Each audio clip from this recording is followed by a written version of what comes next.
Is that the boosh? It's the boosh. I got boosh. You got boosh? You better get some boosh. Mom, you got boosh? No, I don't have boosh You better... right now, but I've been thinking about boosh a lot. You better get boosh. Buddy, don't you have any boosh? You want some boosh, baby? Oh, he wants the boosh. It's okay, buddy. I gonna get you some boosh. Who's got the boosh? Let's find out. Check out AuntCarla'sBoosh.com.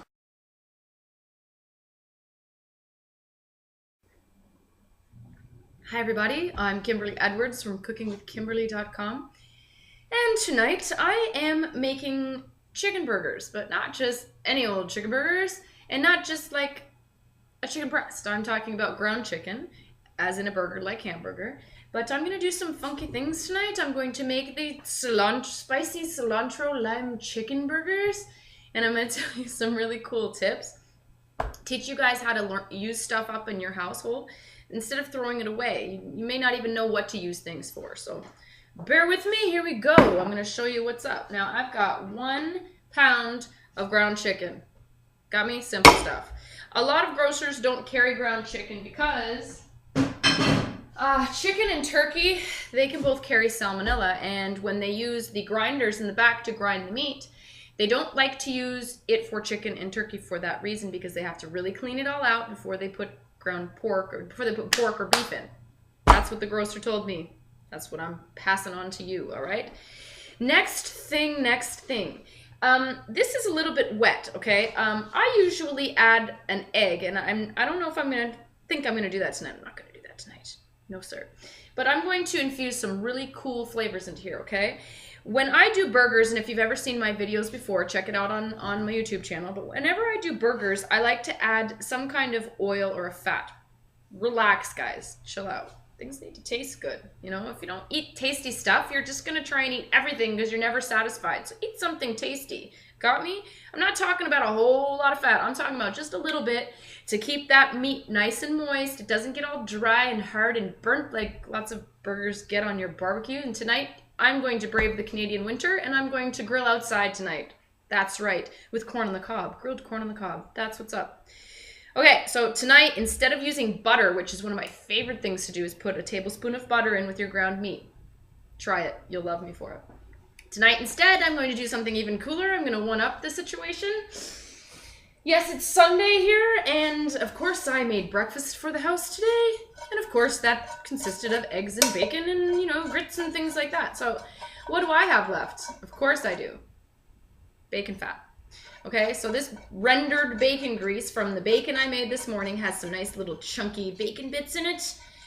Still in the bottom, and it's got some beautiful hardened, a little bit hardened. It's not hot and melted. It's cooled off by now, and it's solidified to some degree. So here I'm going to add almost a tablespoon, because bacon fat is pretty fattening, so we're just going to add a little bit. Next thing, you're going to need something to soak up some of this liquid, which means usually breadcrumbs, okay? Tonight I've run out of breadcrumbs completely. I have nothing to buzz up, like crackers or chips or anything, except these cool rice chips that I got. They are lime-flavored rice chips. Salt and lime, so they're gonna go perfect with this. Watch me, don't freak out. These are stale, okay? Well, they're not stale, they're just not as fresh and crispy and crunchy as I'd like them to be the first time I opened them up. So yeah, no one's probably gonna really eat these again. And instead of throwing them out or throwing them to the birds, what you do is you throw them in your food processor and you zip them up and make crumbs out of them, okay? They're perfect for this kind of purpose. They are nice and absorbent, and works great. Sit tight, zip them up in your food processor until you find a nice consistency, a small consistency, such as a breadcrumb. It might be a little bit bigger than that. You might want to turn it off and on, whisk it off, make sure everything gets moved around. You might have to go for a minute or so, just to make sure that it's as fine as you want it to be. Otherwise, when those big rice crispy chunks melt, like get absorbed, like soaked in with liquid, they can get kind of gummy. So you want them to be very, very small. So they're negligible and you can't even really tell. Let's take a look. Wow, those look beautiful. It looks like little white snow. It's like, let me show you what this looks like. Let me show you, everybody. This is what it looks like rice cake snow. Cool. Snowflakes. Rice cake flakes. Cake flakes. Okay. So, now, how much I'm going to add, I don't know. You know why I don't know? Because every bit of meat that you get is different. It has a different moisture content. And the whole point is to try and soak up a little bit of that moisture so they don't just fall apart on the grill and stuff. Okay? So we're just going to pour a little bit on. I would say that's about a cup. I'm eyeballing. Freshly cracked pepper.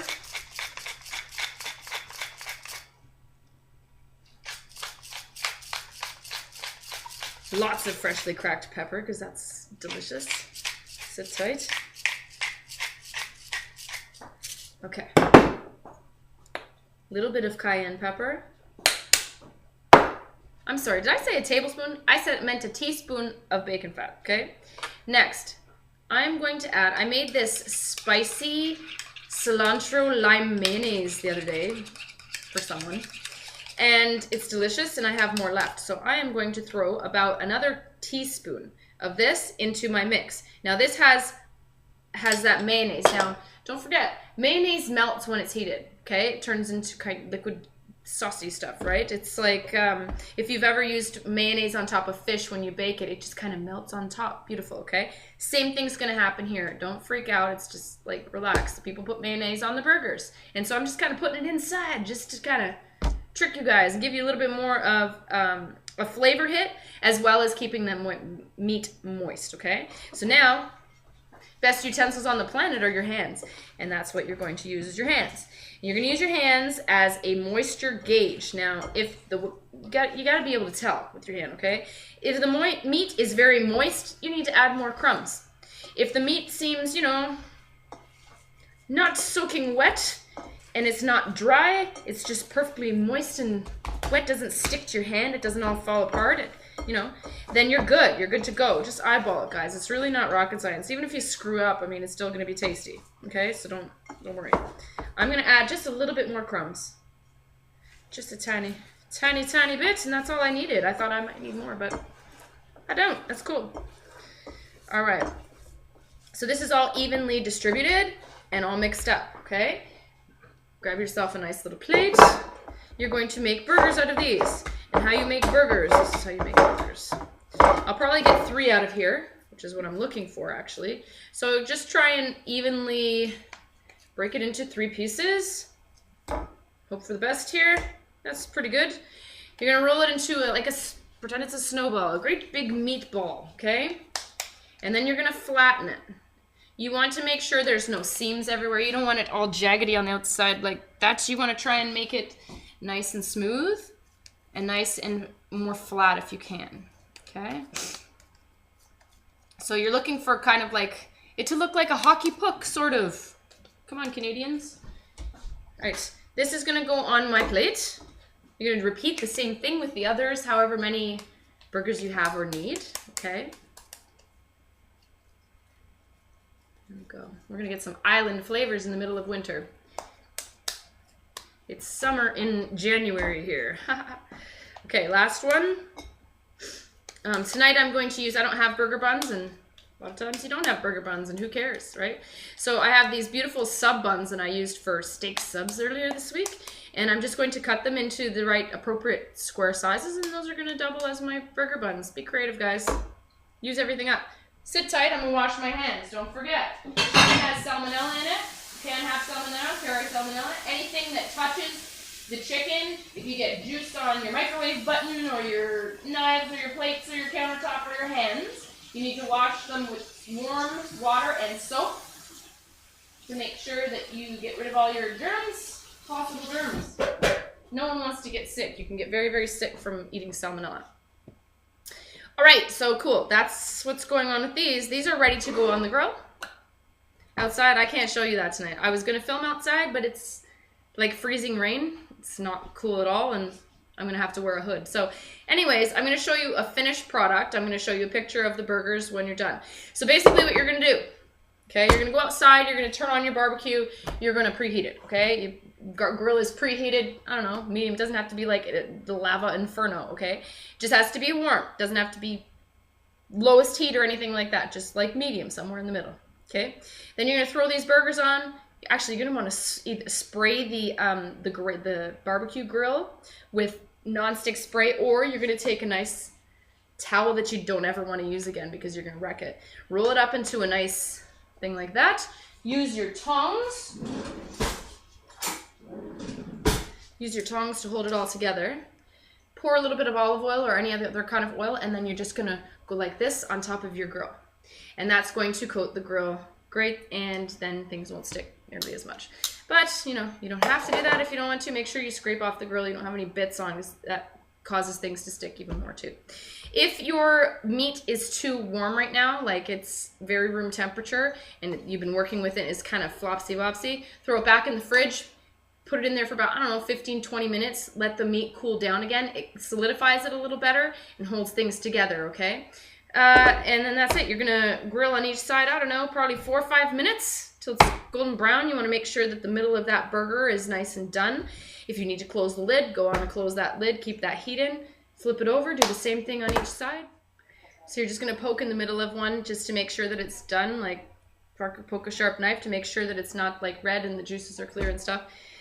And that's pretty much it. You're going to serve it on a beautiful burger bun or whatever kind of beautiful toast you want to. Serve it with that spicy cilantro lime mayo that I have. I can leave the link for that in here too. And that's it. Experiment with different things. Like use butter, or you can use different oils, or you can use bacon fat, or you can use mayonnaise, or you can use different kind of spices. Jazz up your burgers. Don't make them so darn boring. They don't have to be boring. Follow me on Twitter at Cooking with Kim E with a capital E. Check me out on Facebook, facebook.com/cookingwithkimberly. Check out my shows on YouTube, youtube.com/cookingwithkimberly, and my website is cookingwithkimberly.com. Let me know what's going on. Be a champion in your kitchen. Eat deliciously. Bye. Hi, everybody. Well, the elements here in Canada cleared up this evening, just long enough for me to be able to show you how to grill this up and for us to eat and me not be miserable out here. So it was freezing rain and gross, so it's nice now, okay? Well, ish. I'm in front of the barbecue staying warm. So here I go. I just greased up the grill, okay? Just to make sure that things don't stick on it, even though it's a quote-unquote non-stick grill. Right. Okay. Onto the grill go my burgers. Now, I put these burgers back in the fridge when I was done mixing them, just to make sure that they were, they're going to hold together for me really, really well on the grill, okay? They kind of solidify up that fat that's in them. And the next thing I got to get on is, okay, here's how you grill corn on the cob on the grill. What I've done is, there's a number of different ways tonight. This is the way I'm doing it. I didn't have the entire husk on it when I bought them. I only had half of it, so I couldn't do it that way. So tonight I just took everything off, took the silk and the husks off, and I've just used my hands and I've massaged like olive oil on them. And they're going on right on the flame. So I'm going to keep my eye on those. I'm going to actually put that on a little higher because my burgers may be done before my corn on the cob is, okay? Check it out. There we go. Now I'm going to be out here babysitting. I'm not going to run in and out like I usually do, so I also have my buns. Now my buns are going to be toasted. These were sub buns. I mean, these hamburger buns or whatever. You can use white bread if you want. So I'm just putting these on the other side of the grill. Now my burgers are on like a medium high. My corn is on very high. My corn I want to really get going fast because I think it's going to be my limiting factor, and I'm going to keep rotating it. So on the last grate I don't have any heat on at all, and I'm just going to put my buns here for right now, closed, and then right before everything's done I'm going to turn that on or bring it over here with the rest of the stuff and just get it a little bit toasted and really warmed up quickly. I don't want these to dry out, and I don't want them all the way toast right now. I just want to, you know, kind of warm them up in the same vicinity as everything else. So here's the trick with meat on the grill. You probably are worried about grilling meat on the grill, especially like things like this that fall apart easily. The burger kind of falls apart, gets stuck. It's not like a sausage or something like that where you can just kind of rip it off and all is well. Fish is really difficult on the grill as well. Now, what you want to do is, if meat is difficult to move on the grate, okay, these haven't gone long enough. Oh, they look beautiful. Okay, now see how easily I picked that up. I'm gonna flip them in hot second. Hold on, I'm gonna turn that down in fact, because I need this corn going. that came off of the grill very easily. Not only did I grease it up, yes. However, it has some nice grill marks on it already, and it's kind of browned up on that side, which is awesome, and my timing looks great. I said probably 4 or 5 minutes this side. Might even be less than that. Well done. Come on, corn, you can do it. I might even switch sides with these guys. You have to learn your barbecue. There's different hot spots on different barbecues, and just because it says it's high here and medium here doesn't mean that the medium isn't hotter than the middle. Don't ask me why, it's just something that happens. So yeah, what was I saying? If it comes off easy, that means that it's cooked enough to come off. If it's sticking, leave it like a minute, leave it another minute or 2. Try to do the same thing. If it comes off, that means it's actually cooked. What'll happen is once that protein is cooked, it'll solidify and it'll kind of release itself from the grill. Like when it's still wet and it's not cooked, it's going to stick to that grill and you're going to rip half your meat off. And what's even worse is like when you do a beautiful piece of maybe a chicken breast and you go to rip that off and it rips off half the you're like, ah, oh, man, that really sucks. Don't do that. So just sit tight, be patient, cross your fingers that you don't burn it in the meantime. I'm going to flip these quickly because they look beautiful. You don't want to mess with them too much. You don't want to like flip these burgers over and over and over now. What I'm going to do is I'm flipping at this side just to seal it off, make sure that everything's going to stay inside nice and juicy, and then I'm probably going to flip it one more time and get a different grill mark on that one side. What I should have done is just lifted it this way, turned it about a quarter turn that way. So I'll do that on this burger just to show you both different ways. Cool? So I should do what I say I do. Now just leave it, don't mess with it because you want it to release from that grill. You don't want it to stick. Now my corns are not going very fast. Not at all. So, we're going to move them over on this side. It happens. So what you're trying to achieve with your corn on the cob, let's talk about your corn on the cob, okay? What you're trying to achieve is you want to cook it. Obviously you're cooking it on here. You didn't pre-boil it or anything like that. So you're trying to cook it. And you want to, well, I want to, that's what most people want to, is the whole point of grilling is to get that barbecue-y taste, that little char broiled, maybe a little bit of burnt bits here and there. I love that. So on the corn, that's exactly what I want. Plus it looks really cool that way too. So you're grilling it and you're going to get parts of the corn that are going to be brown. They're going to brown and they're cooking and they're browning, and the one parts are going to be a little bit charred and black, right? Cool. That's what you kind of want to achieve. So as soon as you get that on one side, you're going to turn it just so that you can get it like that on the whole corn. Got me? It's going to be awesome. All right. Sit tight. This is going to take a few minutes and I'm going to come back and show you something else. All right, everybody. So it's done. I just came in from outside. I couldn't finish filming out there because as soon as I cut it off, it started raining yucky again and I had to bear it.